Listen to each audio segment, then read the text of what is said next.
Bonjour, bonjour. Ce matin, nous abordons un sujet sur l'actualité qui est l'arrêt de l'approvisionnement du gaz russe pour la France, l'Allemagne et certains autres pays de l'Union européenne. Alors, l'objectivité consiste, ou le manque d'objectivité consiste dans le fait que les médias crient au scandale et dénoncent cette stratégie du maître du Kremlin qu'ils assimilent à une stratégie de guerre. C'est une vérité, c'est un fait. L'Europe, l'Union européenne, ses membres dépendent pour la majorité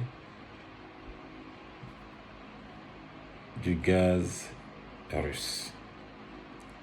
On connaît les proportions pour les pays. Il y en a qui dépendent à 100%, 90%, 55% et 17%, donc 55% pour l'Allemagne, 17% pour la France, même comme la dépendance allemande est réduite à 35% actuellement, c'est ce qu'on nous dit.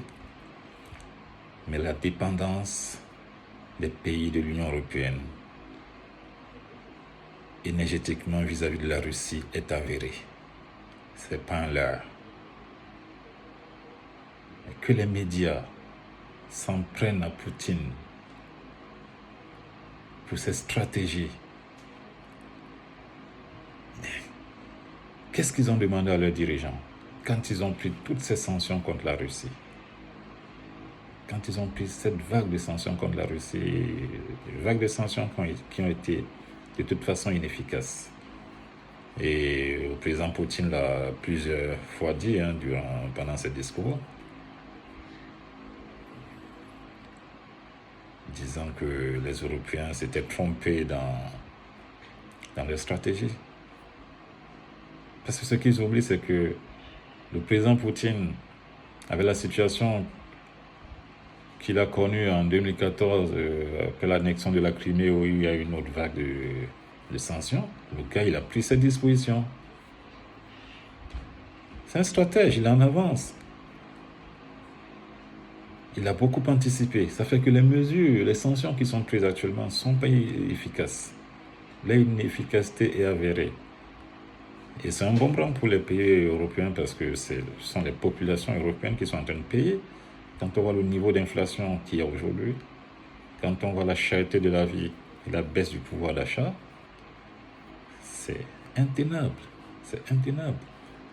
Alors, quand on va affronter quelqu'un dans un combat, franchement, l'objectivité voudrait qu'on se rende à l'évidence de savoir, de se poser les bonnes questions. Est-ce qu'on peut tenir tête à celui-là? Est-ce qu'on peut l'affronter? Il ne faut pas se lancer dans un combat suicidaire. Parce que là, c'est presque un suicide.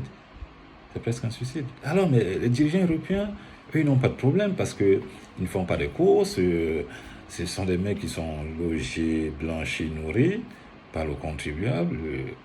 Ils n'ont pas de problème. C'est la population qui vit des difficultés. Dans tous les pays, et même aux États-Unis, dans tout l'Occident, la situation elle est chaotique sur le plan économique. Et Charles Gave, qui est un économiste de renom, je pense qu'il prédit un scénario pire dans les mois à venir si la situation perdure dans les conditions où elle est, parce que ce sera intenable. Regardez, les taux d'intérêt pour les emprunts sont en train de remonter. Ça, c'est des choses qui ont été prévues. Avec cette situation, donc, ça va monter crescendo, et puis voilà, ça va exploser. La récession qui attend l'Europe, elle sera très forte, très forte. Donc cette attitude des médias de dénoncer la stratégie de Poutine qui est la fermeture, qui est l'arrêt de l'approvisionnement du gaz dans les pays de l'Union européenne, on ne la comprend pas. On la comprend pas. Donc, il faudrait savoir prendre les bonnes décisions. Il faut savoir prendre les bonnes décisions. et agir en fonction des décisions qu'on a prises en conséquence.